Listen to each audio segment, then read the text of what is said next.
Necesitaremos un bote de tomate seco en aceite. Vertemos el aceite del tomate seco en la sartén. Laminamos los ajos.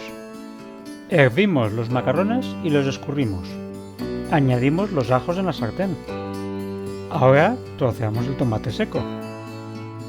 Después añadimos el tomate seco a la sartén.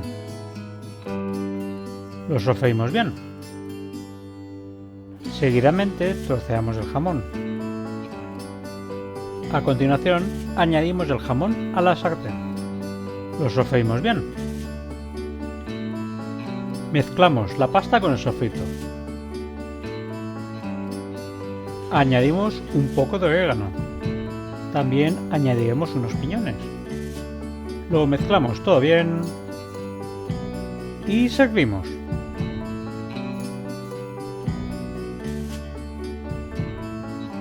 Buen provecho.